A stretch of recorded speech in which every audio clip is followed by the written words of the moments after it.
So this is a reverse writing tutorial. Again, as usual, I start with the Actionscript 3.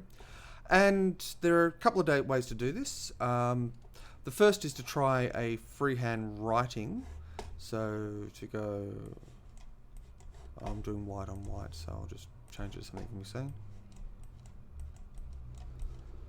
But that kind of doesn't work for me.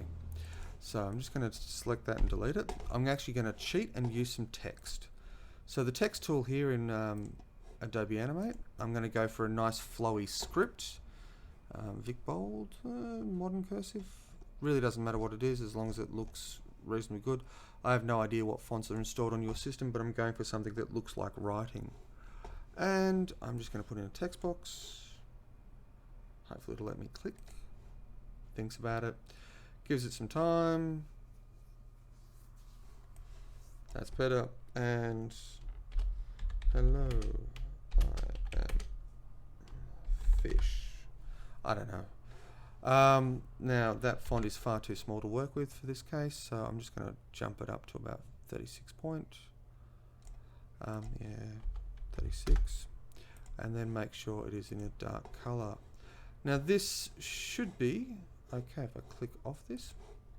It looks like an absolute rubbish font. Wonderful. Selecting the text again, all, oops, Z, okay. Double click to edit, select all, find a better font. And I really should have chosen one beforehand. I have no idea. Oh yeah, there's a huge list on here. Look, your choice on font is better than mine. Freestyle script, hello, I am fish. Yeah, perfect. So I want to create the illusion of this script actually writing. So it's, that sort of stuff. So I have a bunch of text here, and I need to actually disassemble the text. It's an operation called break apart into firstly individual characters and then into a graphic that I can edit. So I'm just going to break this apart twice. And now I can actually get in and edit this writing. So I want this to be reverse writing. I want them to write the word, it to appear to write the word. So I'm going to give it about 3 seconds worth of time. Come back, and that's the complete writing. And I want that to hang there for probably, let's say, about there. So I'm going to insert a keyframe, and then I'm going to go to the frame before. And now I'm just going to use the eraser tool to rub a bit out of it. And then go back 2 frames and do the same. Well, that's 3 frames, but that's okay. So insert a keyframe, and again, rub a bit out of it. So here I'm tracing what the writing should look like as I disassemble it. Oh, yeah. One thing I forgot.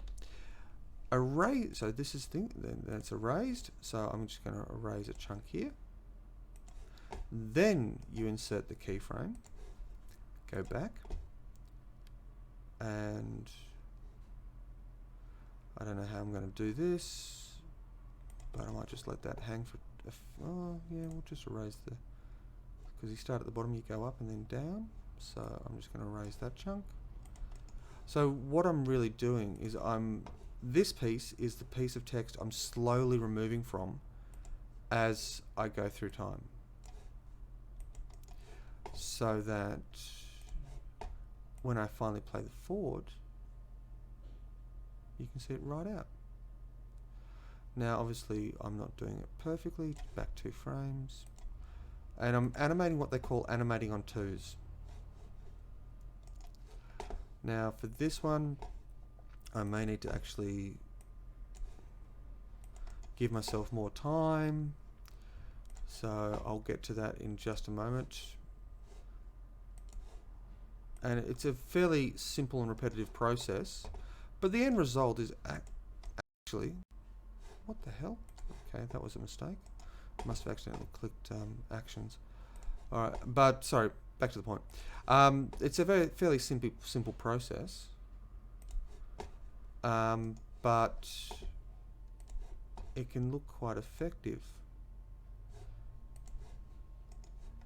All right, so I'm just going to finish the F for fish. So I go right, boom, boom. So I'm doing that bit first. I've got to think about how you write this and how you take it backwards. So that bit, and remove that chunk. insert the frame. Not the frame yet. Then remove the top piece. So I just do that.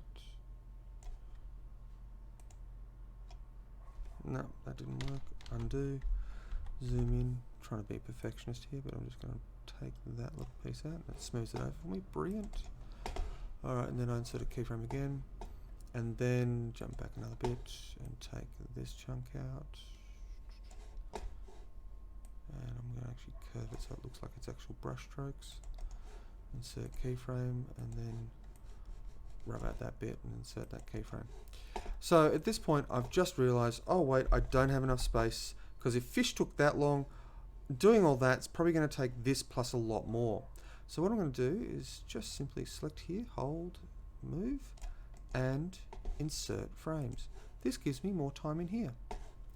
So I'm able to manipulate the length of the timeline, and I'll make it a little smaller so you can see everything, depending on what I need. And if I end up with a couple of frames at the end here and I go, oh yeah, that's a little too many, I can then go remove frames, and it pulls everything in. If this bit's, as I said, too long, I'm just going to remove frames, and it just shortens it a little bit. So this way you can as you're editing this stuff backwards through time, you can then go, oh, I need more time, put it in there, or pull it out depending on what you need. And when I hit play, you can see I am fish appear. So simple animation, great technique. See what you can make of it.